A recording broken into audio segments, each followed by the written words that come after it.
Liverpool's always been a great city for boxing. Obviously, plenty of big fighters like John Conte, obviously the Smith brothers, around Rocky Fielding sitting next to us.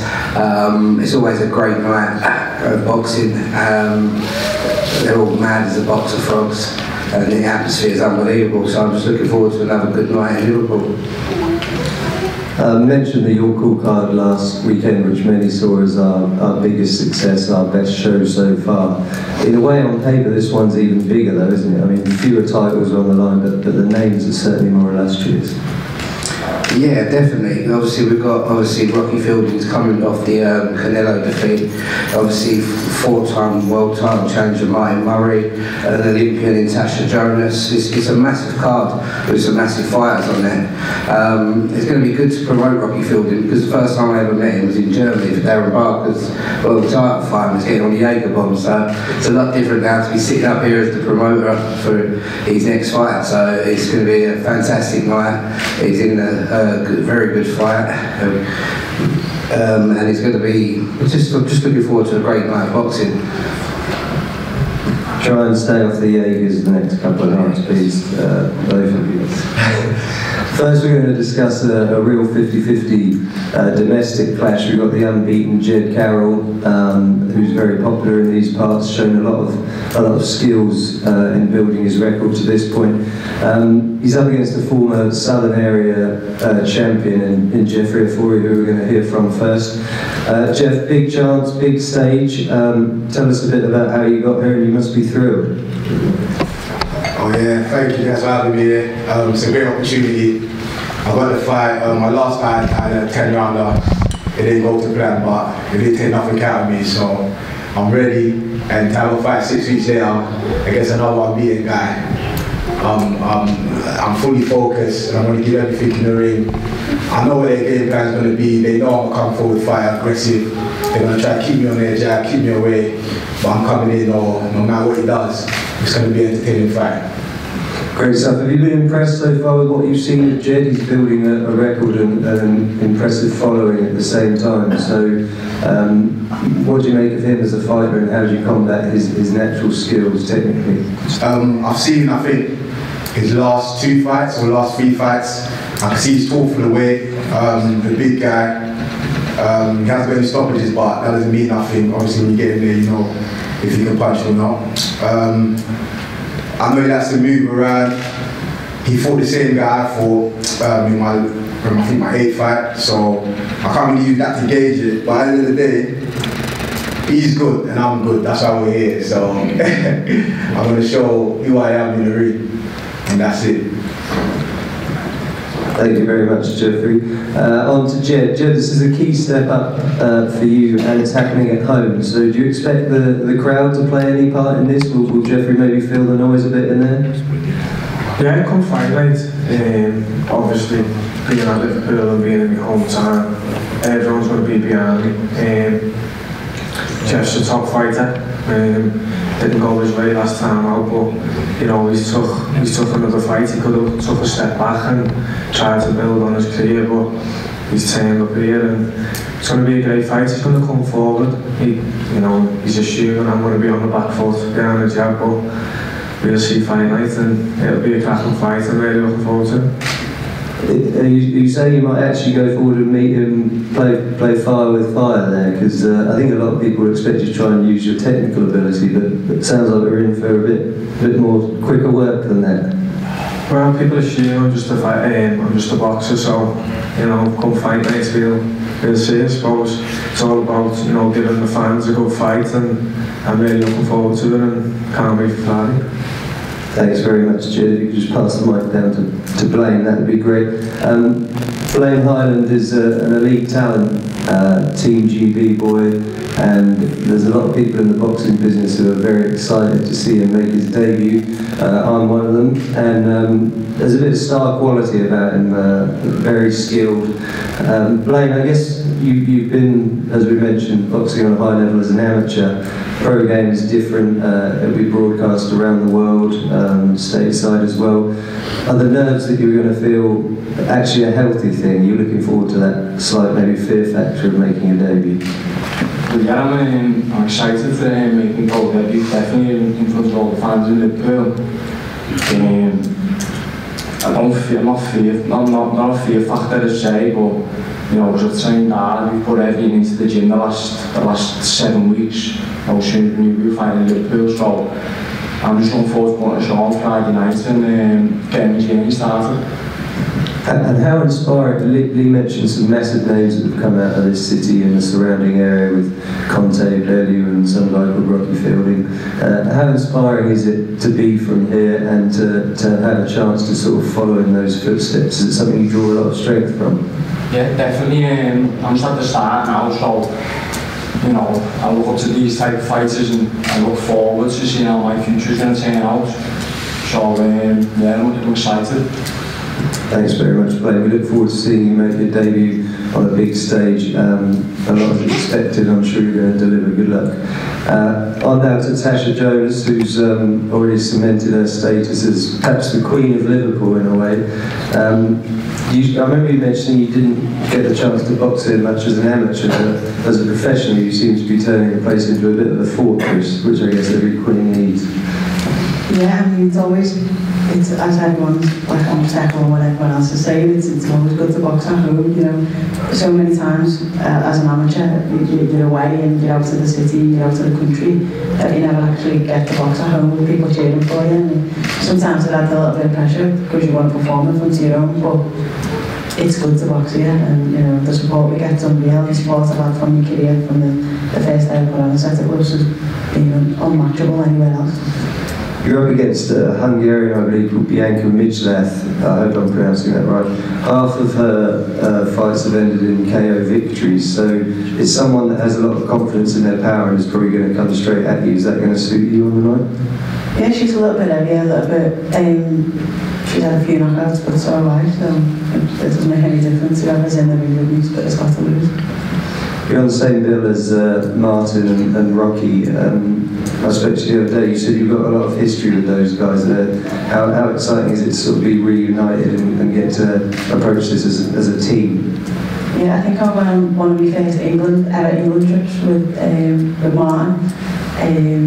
And I was in some of the club with Rocky, so yeah, but I don't think I've ever boxed since then on a show with them, and it'd be great to do so.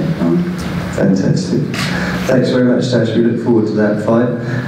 We're going to move on to Martin now. Actually, we'll hear from Jamie Moore first, his trainer. That's probably best. Jamie, you're obviously very close with Martin, and speaking to him more and more these days, he seems very zen. He's sort of got this new mindset. He's very calm and very relaxed and very sort of content with what's happening around him in his own future. That's a big part of our training routine is Zen. Meditation. You start off every session with Zen, I think. Is that what you call it? I use that in the crack, but I think it's the same. All jokes aside, how do you assess his mindset these days? We know the frustrations he's had and probably should have won a world title already.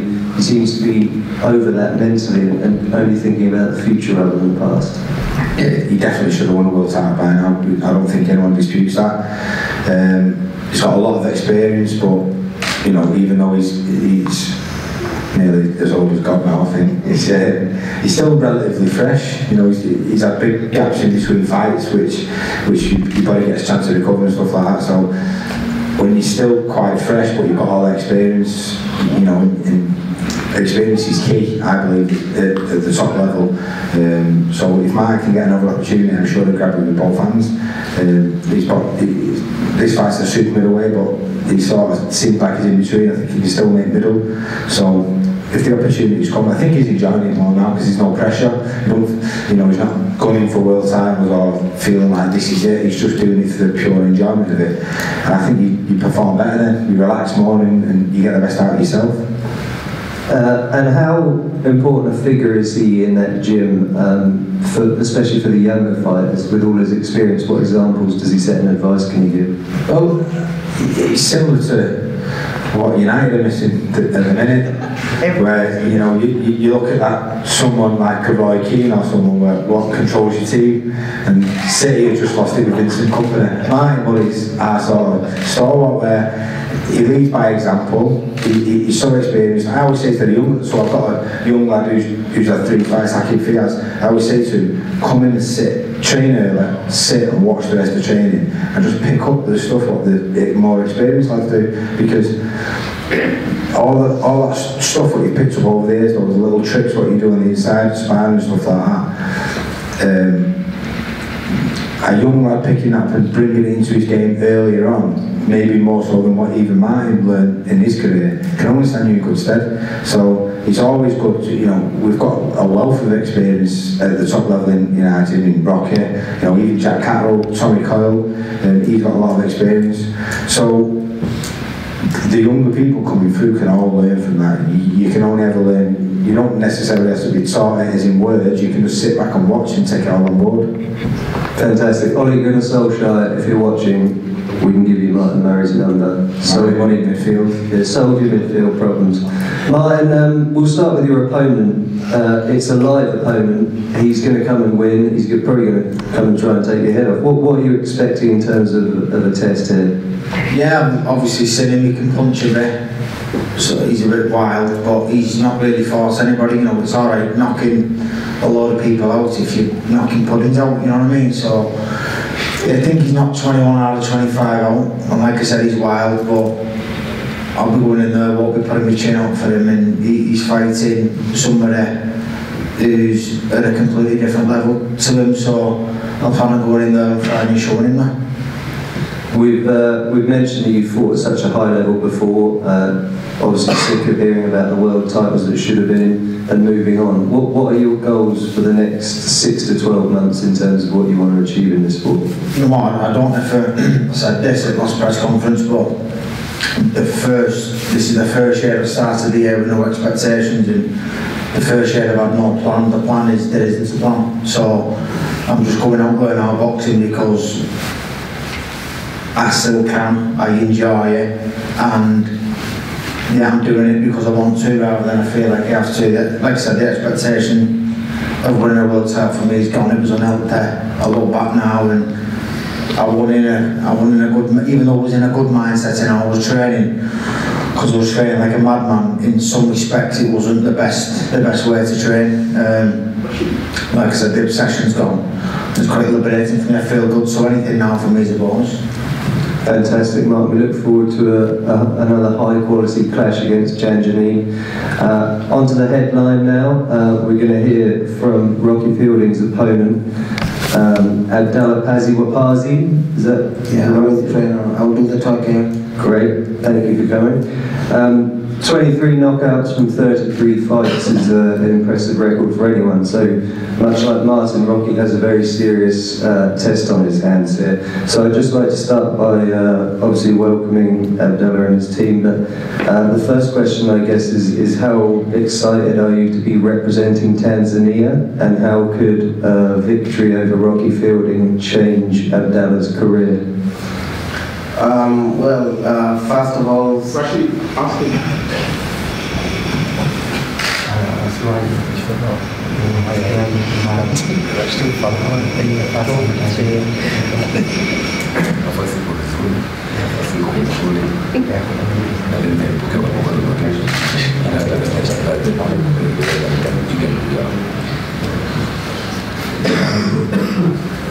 he received this opportunity, and he will come, he works towards good fielding, and he's going to give a good fight.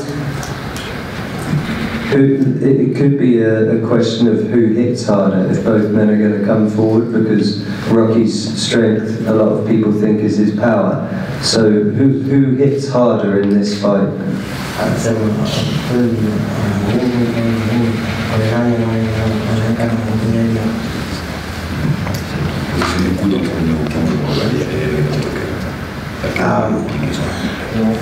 Is that we can meet in the ring? Is what, sorry? We can meet in the ring. Thank you very much. Thank you, Abdallah. We'll hear from Rocky now. I can just grab that microphone down. Rocky, I'm not 100% sure, but I think he's going to look to come and trade. Is that a good idea? Yeah. For him? You wanted to say, you leave yourself open and walk onto one man, so he does come to have a go, and as Mohammed said, his opponent, he hasn't fought anyone for all them stoppages, but they've all been in the canteen and sardine to somewhere that's batting it out, so his defeats have been with full opposition where he's moved from his area, so, and the guy they've lost to, I think I'd beat them, so, but I've been saying that for him, since I got put to me. We've been working on a lot of stuff with Jamie on shots that we can do damage on, so, but he is game, he's good, he's game, but I think I'm a class 2 above. And talk to us about how preparation has been different. Last time you were seen in a boxing ring, everyone knows you fought a pound-for-pound king in Canelo, someone who might go down as one of the greatest fighters of all time. Madison Square Garden, huge thing. This is a homecoming that A, you've earned, and B, must be very special for you in your heart to sort of come home having done that and now fight for the people of Liverpool. Oh, definitely. My career started in the Olympia when I got the phone call for prize fight the 5 days notice, and it was in the Olympia. I won the prize fight there, I've won the English title there, I've won the Commonwealth title there, so it is a special place for me. I used to drive past there when I first started turning pro, I'd love to fight there one day, and then obviously all the calls came in, and early on in my career I've won all my titles there, and so it is special. It's my first fight since 2017 in Liverpool, last was in the Echo when I won the British King Trophy, so it's exciting, it's good. The support, it's only like a small arena, but it's like 10,000 there, the sound, when it's filmed, it's a great place, so, and it's a great card to be on with all the teams on here, so I'm looking forward to it, and I'm happy that I'm back in the ring, and I say the last fight was massive and that, but I'm happy with this, and just get the fight done, get home to the kids, and then that's it, go again for the next one. Fantastic. I'm sure the whole city's going to come out and welcome home one of its favourite fighting sons on the night. We'll end with a word from Jamie on Rocky, if that's okay. Jamie, we saw some footage earlier in the week of you wearing a massive bodysuit and Rocky bringing you to your knees with a couple of lefts to the body. Now, I know Nigel said he dropped you loads of times. You went nearly went down, but I didn't. Well, Travis said he used to drop you to the body all the time in sparring. You know better than anyone, having been in the ring and felt on the pads, how much is left in Rocky fielding, because some might say, seeing as he just climbed to the top of the sport, what's left to do, but you know the drive and the determination. Well, yeah, when you've won a world title, I think the big test then is how much hunger and desire you've got. You can generally tell initially when they first come back into the gym, the effort they're putting in, you know, the amount of determination they've got, and that's certainly not waned. If anything, it's increased, because I think Rocky feels like he's got a point to prove. He's still young enough to compete and win world titles. To me, you know, watching him sparring and stuff and the things he's doing in the gym, he's took that experience on board and used it and used it to improve. So he's doing better stuff now sparring than he was previously to when he won the world title in Germany. So again, he's still fresh and young enough to make those little improvements. He's not going to make massive improvements at 32, but you know, small percentages make a big difference at world level. So there's definitely room for a bit of growth there. But using that experience and implementing those changes at the right times and stuff, you know, your decision making is massive. So I think even though these sort of fights are potential banana skins, you know, you've got fighters coming over you don't know much about. On record, it looks like he's a puncher, but you really don't know until you get in there. Rocky should go in there and look good and win impressively, and then we can move forward. But you can't take it off the ball. You've really got to take these guys seriously and go in there and do the job what everyone expects you to do without any slip-ups. Fantastic. Well, that wraps it up nicely. Thanks to all the fighters and Jamie.